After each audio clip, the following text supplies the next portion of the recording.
네, 여러분은 지금 서대문 공동체 라디오의 서대문 매거진 서대문 역사기행 듣고 계십니다. 마이 FM 91.3MHz입니다. 예, 오늘의 서획기행 세 번의 시간을 권호선 선생님으로 하면서 약간 반일 반북, 근데 약간 어떤 일련의 이제 어떻게 보면은 반일보다 앞서는 반북, 약간 이런 것들 조금 우리가 지난 시간에 좀 짚어봤는데 오늘은 어떤 스토리인가요?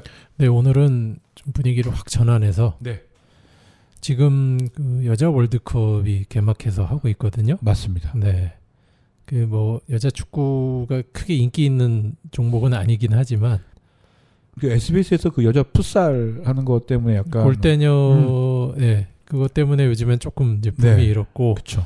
뭐 그렇긴 한데 아무튼 그래서 좀 붐업을 시키는 의미에서 네네. 여자 축구 관련한 이야기. 네네. 그 한국 여자 축구의 탄생에 우리 또 서대문이 상당히 많이 관여가 돼 있어요. 그래, 이거 빨리 우리가 그래 이런 얘기 했어. 네, 네. 이런 거 재밌잖아요. 그러니까 좀 어거지스러울 수도 있지만 일단 들어보시고 한번 어거지인지 아닌지 한번 알아보고 생각해 주십시오. 일단 지금 여자 월드컵이 9회째고요. 네. 이번에는 이제 호주, 뉴질랜드가 공동 개최를 해서 하고 있고, 이번 대회부터 32개 팀으로 늘어났습니다. 그러니까 그전에 이제 몇 번을 24개 팀으로 했고, 약간 한국이란다. 남자 축구의 길을 따라가고 있는 거죠. 네, 남자 축구가 이제 바로 지난 월드컵까지 32개국이었고, 이제 다음 월드컵부터 48개로 늘어나죠. 32개국이 전에는 24개국이었고, 24였다, 16이었다가 뭐 이랬는데, 여자 월드컵도 처음에 시작됐을 때는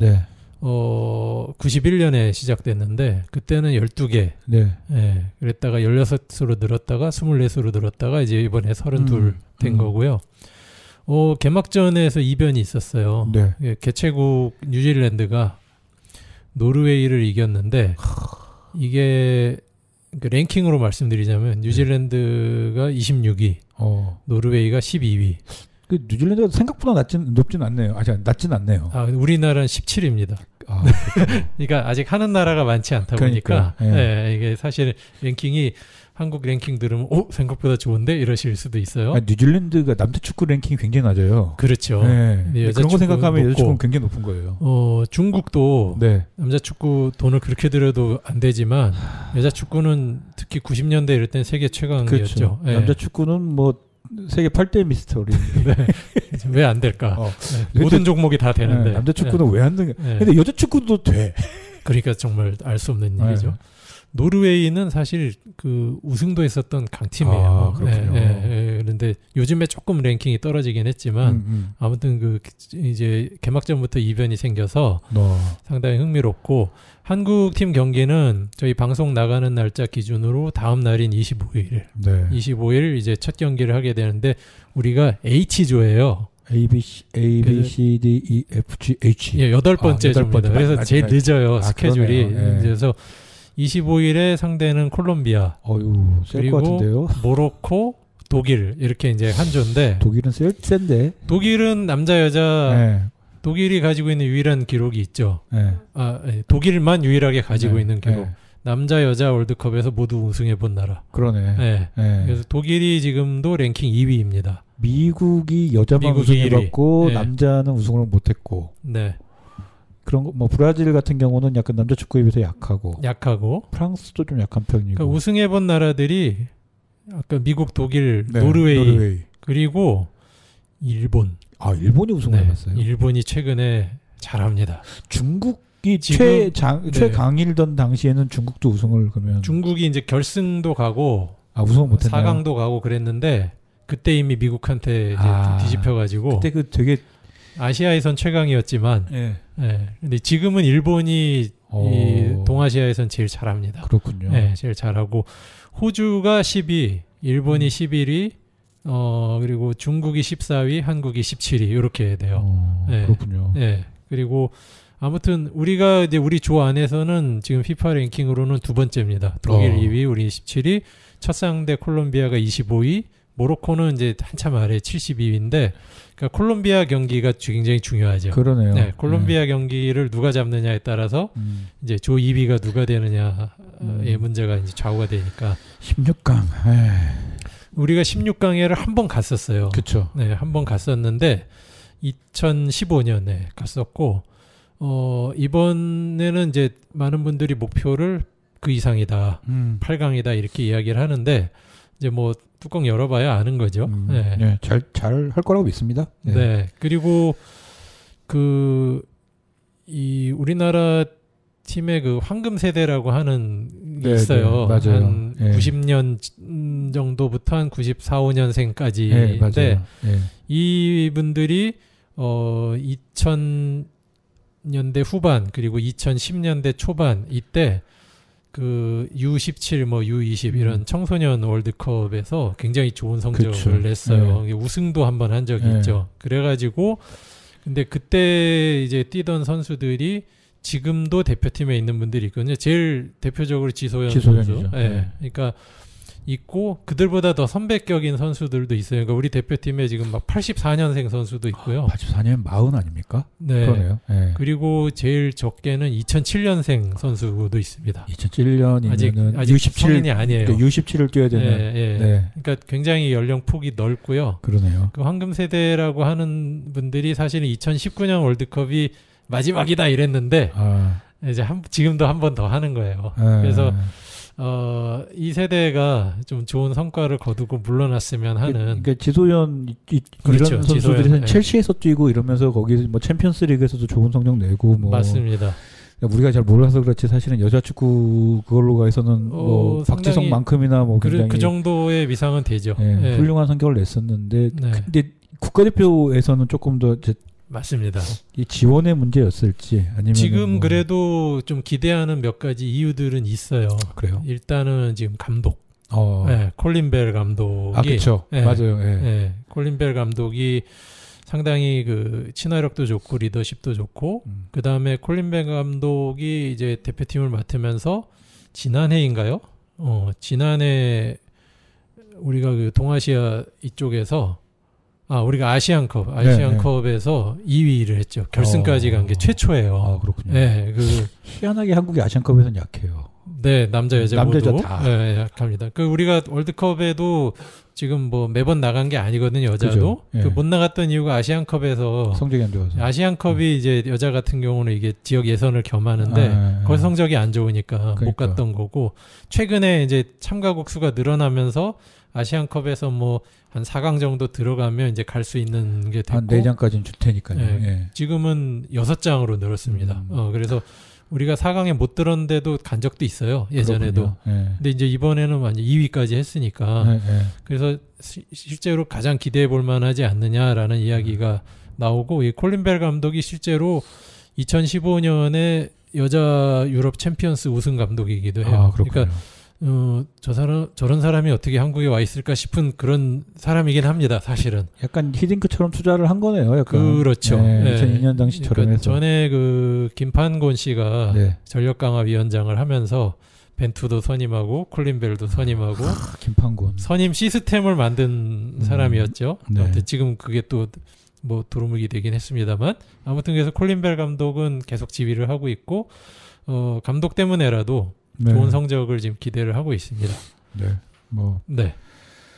자, 이제 좀 얘기를 돌아와서 월드컵 얘기를 할 게 아니라 한국 축구에 어떻게 탄생 이야기를 해야 되는데. 그렇죠.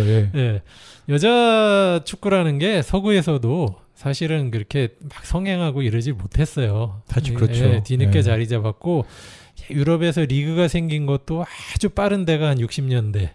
대부분 8, 90년대 뭐 이렇게 됐던 건데 팀도 사실은 지금도 뭐 아스널 레이디스 뭐 첼시 뭐 이렇게 이런 팀으로 돼 있는 거잖아요. 그러면 이제 그 첼시 레이디스가 예를 들면 첼시의 홈구장인 스탠포드 브리지에서 경기를 하냐면 그게 아니에요. 그렇죠. 그냥 몇천 명짜리 구장에서 합니다. 리저브 팀에서 뛰는 그 경기장에서 하는 거죠. 맞아요. 그리고 여자 선수들이 지금 세계적으로 연봉을 제일 많이 받는 선수들이라고 해도 그 100만 달러도 못 받아요. 그렇죠. 50만 달러 수준입니다. 근데 이제 남자 축구는 지금 뭐 1000억대였다가 최근에 이제 사우디로 넘어가면서 이제 2000억대 선수들이 막 나오죠. 연봉. 그러니까 아직 차이가 많이 납니다. 엄청 나는 거죠. 차이가 많이 나는데 그러니까 전 세계적으로 여자 축구는 아직 좀 그런 상황인데 한국뿐만 아니고 근데 한국의 보통은 한 90년대, 2000년대 들어서야 여자 축구 한 거 아닌가 이렇게 생각하시는 분들이 많으실 거예요. 본 적이 없으니까요. 네. 그런데 실제로 해방 직후에 한국 여자 축구가 시작이 됐었습니다. 아, 그렇군요. 네. 지금 이제부터 서대문 이야기. 그렇죠. 네. 지금 서대문에 그 중앙여고 있죠. 중앙여중, 중앙여고 부가연동에. 네, 맞습니다. 여기서 처음 시작됐어요. 네. 근데 이제 여기서 한 가지. 시작할 시점에는 이 중앙여고가 중앙여중. 근데 그 당시 해방 직후 50년대 초까지는 6년제 중학교제라고 해갖고, 그러니까 중고 지금 통합입니다. 중고 통합이고 이름은 중학교고요. 그러니까 당시 이름으로 중앙여중이 잠시 종로구에 자리를 잡고 있던 시절에. 그러나 중앙여중은 최초 설립될 때도 충정로 3가, 그러니까 일본 시대 때 주소로 죽첨정 3정목, 지금의 충정로 사거리 근처입니다. 거기서 학교가 시작이 됐고 종로로 잠깐 갔다가 50년대에 다시 지금 부가연동 부지로 와요. 그러니까 그냥 이 학교는 서대문의 학교예요. 여기서 시작이 됐었고 그 당시 이제 교무주임이고 뭐 영어도 가르치고 체육도 가르치고 뭐 등등등 했다. 이것저것 다 해방 직후니까 김화집이라는 선생님이 아이디어를 내서 이때 이제 학교에서 시작을 하게 되는데 요 여러 회고담에 의하면 이 시작된 게 46년이다, 47년이다, 49년이다 여러 가지 설이 있어요. 근데 아마 49년인 것 같습니다. 49년. 아마 49년인 것 같아요. 근데 그때 이미 중앙여고에는 지금도 중앙여고가 배구가 유명하지만 그 배구부가 이미 있었거든요. 그러니까 이제 우리가 왜 여자 스포츠 농구니 배구니 뭐 핸드볼이니 뭐 기타 그 구기 단체 종목들 사실은 뭐 여자 축구보다 훨씬 많이 알려져 있잖아요. 그렇죠. 그러니까 축구만 유독 생소했던 거예요. 그러네요. 그리고 그 인식이 이 볼을 차면서 발로 뛰어다니는 게 다른 종목과는 좀 달랐던 것 같아요. 그래서 처음에 반대가 엄청났답니다. 약간 실내가 아니어서 그런 건가? 그리고 또 그걸 잘 모르겠어요. 그러니까 밖에서 그 땀 흘리면서 햇빛 받고 여자들이 뛰어다닌다는 것에 대해서 상당히 부정적인 인식이 있었던 것 같고 그 당시에 그 반대 논리들이 아주 재밌는데 관연한 처녀의 얼굴을 망칠 일이다. 해를 보고 뛰어다니니까. 지금 그 안정환이 서장훈 보고 뭐라고 하잖아요. 맨날 그렇죠. 해안 보고 이렇게 해서 실내에서 활발하게 운동했고 나는 해 더우면 에어컨 틀고 추우면 히터 틀고. 그거랑 비슷한 논리예요. 그리고 이제 이런 얘기도 있었답니다. 여자가 공을 잘 차면 남편 밥상 걷어차는 일밖에 더 하겠느냐. 옛날이니까. 근데 이제 당시 그 김화집 선생님이 이런 주장을 했대요. 한국 여자들, 특히 여자들이 주로 쪼그려 앉아서 가사노동이 다 그렇잖아요. 그쵸. 쪼그려 앉아서 가사노동하는 그 좌식 생활을 주로 하는데 그 결과 이 하체의 활동성이나 발육이 안 좋다. 그 다음에 엉덩이를 중심으로 한 이 신체 구조에 나중에 문제가 생긴다. 이분은 거의 뭐 엄청난 친구. 이분이 그 우리나라 아주 초창기 축구인입니다. 그래서 서서 뛰어다녀야 한다 여자들도. 그렇게 해야 이제 외국처럼 남녀 구분 없이 이제 여성들이 개방적이고 자주적으로 된다. 뭐 이런 주장을 하셨다는 거예요. 좀 뭐 사실 그대로라고 생각하면 굉장히 선구자적인 이야기를 하신 거죠. 그래서 어찌됐건 창단을 합니다. 창단을 하게 되는데 그 지도를 맡은 분은 축구를 했던 분이 아니고 축구를 잘하는 지금도 축구 명문인 중동학교 출신이었던 축구를 했던 건 아니고 이병주라고 하는 선생님이 또 지도를 맡았는데 그 당시 다른 운동부들도 있었다고 그랬잖아요. 그러니까 이제 운동장 좁고 이러니까 시간제로 나눠서 뭐 연습을 했다는 얘기도 있고 또 그 이병주 선생님의 회고담에 의하면 그 할 데가 없어서 안국동에 있던 풍문여중 운동장을 빌려서 했다. 뭐 이런 회고담도 있고. 근데 이제 재밌는 게 그 이 김화집 선생님이 그 축구계 이제 인사들이 뭐 여러 군데 있었을 거 아닙니까? 그러니까 주변에 이제 그 학교에 있는 분들한테 막 이렇게 연락을 해가지고 종용을 했던 것 같아요. 축구부 만들어라, 축구부 만들어라. 그리고 대회 한번 하자. 그래가지고 서울의 4개 학교, 중앙여중을 포함해서 네. 그다음에 대구의 한 학교가 축구부를 그때 다 만들었답니다. 근데 서울에 이제 만든 학교가 이 중앙여중이 있었고 무학여중, 네, 저 성동구 쪽에 있는데요. 왕십리 그쪽에. 그다음에 명성여중이라고 그때 있었다 그래요. 네. 지금 그게 아마 동국대학교 그 사범대학 부설의 아마 고등학교일 겁니다.